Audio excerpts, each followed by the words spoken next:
चलो टीलू बेटा, जल्दी करो। तुम्हें मौसी के घर आना है या नहीं? चलो जल्दी जल्दी। हाँ मम्मी, बस 1 मिनट, मैं मेरी पढ़ाई की किताबें ले रहा हूँ। जल्दी करो बेटा, नहीं तो पंछी बस निकल जाएगी। लाडू चिड़िया थोड़े दिनों के लिए अपनी बहन माया चिड़िया के यहाँ जा रही है। तभी उसे रास्ते में कालू कौवा रोक लेता है। अरे लाडो, ये बैग वैग भर के कहाँ जा रही हो? कालू भैया, मैं थोड़े दिनों के लिए अपनी बहन के घर जा रही हूँ।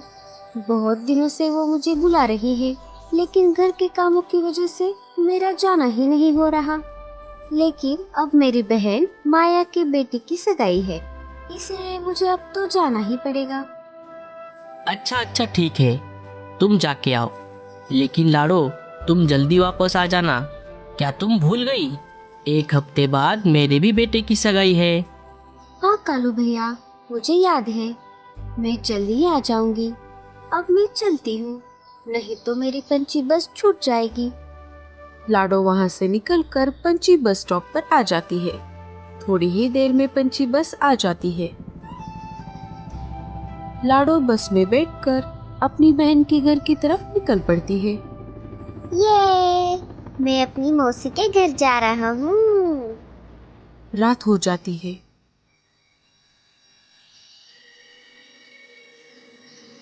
अरे वाह, ये कौन सा जंगल है? इतने सारे पक्षियों के घोंसले देखकर मेरे तो मुंह में पानी आ गया।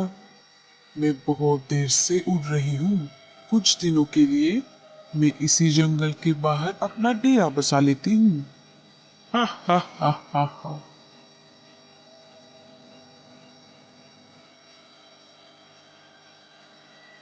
ईम रीम क्लीम छू।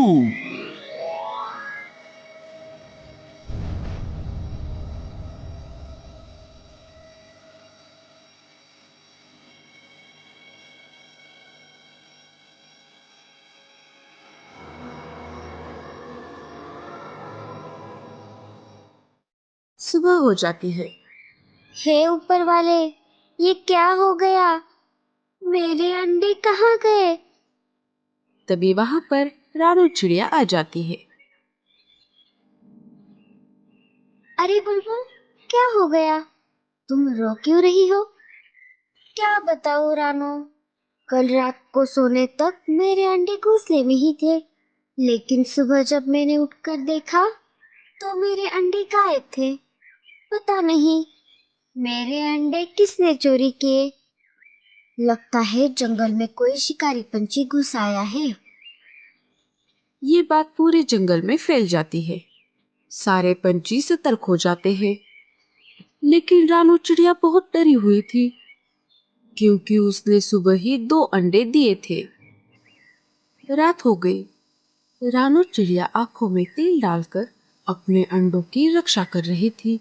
सारे पंछी अपने अपने घोंसले में सो रहे थे। रात थोड़ी गहरी हो गई। इधर चुड़ैल फिर से अंडे खाने के लिए पक्षी का रूप लेकर जंगल में आ जाती है। अंडों की खोज में वो जंगल के ऊपर से उड़ रही थी। थोड़ी देर खोज करने पर वो रानू चिड़िया के घोंसले के पास रुक जाती है। मुझे इसी घोंसले से अंडे की खुशबू आ रही है। चुड़ैल खिड़की से झांक कर देखती है।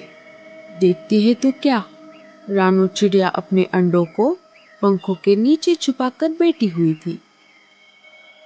अरे, आधी रात हो गई है, फिर भी ये चिड़िया क्यों जाग रही है?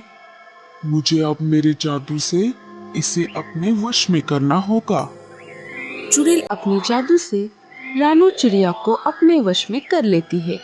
जैसे ही रानू चुड़ैल के वश में आ जाती है, चुड़ैल अपने हाथ लंबे कर लेती है और रानू चिड़िया के दोनों अंडे चुरा कर वहां से चली जाती है। चुड़ैल का जादू सुबह होने तक चलता रहा। जैसे ही जादू का असर खत्म हो गया, रानू चिड़िया होश में आ गई। उसने देखा उसके भी दोनों अंडे गायब हो गए थे। सुबह होते ही सारे जंगल में अफरा तफरी मच गई। रानू चिड़िया जोर जोर से रोने लगी। तभी वहां पर कालू कौवा आ गया। अरे रानो, क्या हुआ? तुम रो क्यों रही हो?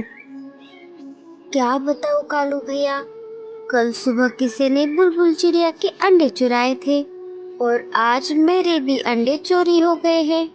मैं तो रात भर आंखों में तेल डालकर मेरे अंडों की रक्षा कर रही थी, लेकिन पता नहीं, मुझे आधी रात तक तो सब कुछ याद है, लेकिन आधी रात के बाद का कुछ भी याद नहीं आ रहा। सुबह जब मेरी आंखें खुल गई, तब मैंने देखा कि मेरे भी अंडे गायब थे। रानू की बात सुनते ही कालू कौवा सोच में पड़ गया कि ऐसा कैसे हो सकता है। लगता है जंगल में सच में कोई चालाक शिकारी पंछी घुस आया है।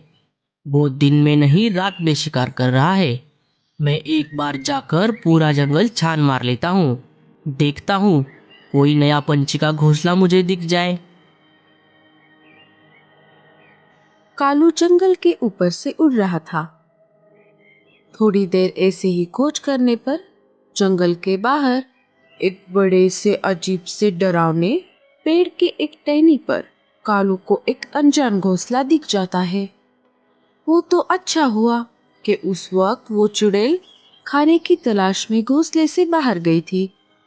अरे, ये किसका घोंसला है? पहले तो ये घोंसला यहाँ नहीं था। मुझे घोंसले के पास जाकर देखना पड़ेगा। लगता है घोंसले में कोई नहीं है।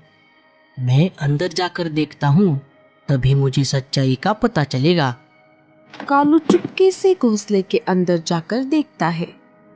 अंदर जाते ही कालू की आंखें फटी की फटी रह जाती है। पूरे घोंसले में हड्डियों के कंकाल पड़े हुए थे, अंडों के छिलके और तंत्र मंत्र का सामान भी पड़ा हुआ था। कालू समझ जाता है कि ये कोई मामूली पंछी का घोंसला नहीं है।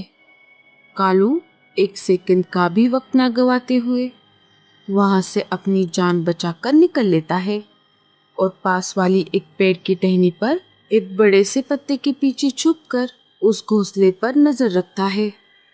धीरे धीरे शाम हो जाती है।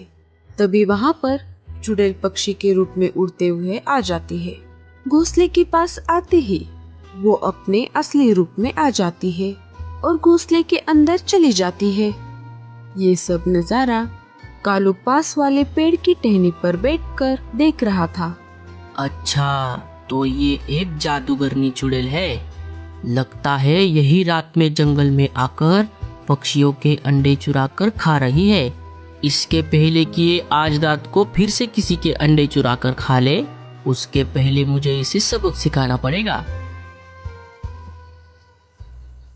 कालू सीधा वहां से निकलकर तंत्र मंत्र करने वाले जादूगर तोते के पास आ जाता है। कालू सारी बातें तोते को बता देता है। बस इतनी सी बात, मैंने ऐसे बहुत सारे चुड़ैलों को धूल चटाई है। रुको, मैं अभी तुम्हें इसका उपाय बताता हूँ। जादूगर तोता अपनी पोटली से बड़ा सा जादुई अंडा निकाल लेता है और कालू के सामने रख देता है। कौवे, मेरी बात ध्यान से सुन। ये कोई मामूली अंडा नहीं है, ये एक जादुई अंडा है। अब तुझे सिर्फ एक काम करना है। कैसे भी करके तुम्हें उस चुड़ैल को इस अंडे के पास लेकर आना होगा, और जैसे ही वो चुड़ैल इस अंडे को छू लेगी, वो तुरंत इसके अंदर कैद हो जाएगी। उसे इस अंडे तक कैसे लाना है, ये मैं अच्छी तरह से जानता हूँ। आप बस ये अंडा यहीं पर रख दीजिए और यहीं कहीं आसपास छुप जाइए। अगर वो यहाँ आ गई और उसके अंडे को छूने पर भी अगर वो इसके अंदर कैद नहीं हुई, तो आप कोई दूसरा जादू करके उसे कैद कर लेना। ठीक है, अब जल्दी जाओ और उस चुड़ैल को यहाँ तक लेकर आओ। रात हो गई थी, सारे पंछी सो गए थे। इधर कालू चुपके से चुड़ैल के घोंसले के खिड़की के पास आ जाता है और बड़बड़ाने लगता है। सुना है जंगल के उत्तर दिशा में बरगद के पेड़ के पास जो झरना है, उसके पास ही एक शुतुरमुर्ग ने ताजा ताजा अंडा दिया है। शुतुरमुर्ग का अंडा कितना बड़ा होता है और खाने में भी उतना ही स्वादिष्ट। मैं अभी जाता हूँ और उस अंडे की दावत उड़ाता हूँ। कालू वहां से निकल जाता है। कालू की ये सारी बातें चुड़ैल अंदर से सुन रही थी। अरे वाह, आज तो मजा ही आ गया। कितने दिन हो गए मैंने शुतुरमुर्ग का अंडा नहीं खाया। मुझे शुतुरमुर्ग का अंडा बहुत पसंद है। इसके पहले कि ये कौवे का पिल्ला उस अंडे को खा ले, मैं उसके पहले ही वहां पर चली जाती हूँ। चुड़ैल बिना अपना रूप बदले घोंसले से निकल पड़ती है और कालू के पहले ही अंडे के पास आ जाती है। जैसे ही वो अंडे को छू लेती है, वो उस अंडे के अंदर कैद हो जाती है। तो दोस्तों, कैसी लगी आपको हमारी ये कहानी? दोस्तों, ये कहानी यहाँ पर ही खत्म नहीं होती। अगर आपको इसका अगला पार्ट देखना है तो हमें कमेंट्स में जरूर बताना। और ये स्टोरी अच्छी लगे तो लाइक और शेयर जरूर कर देना।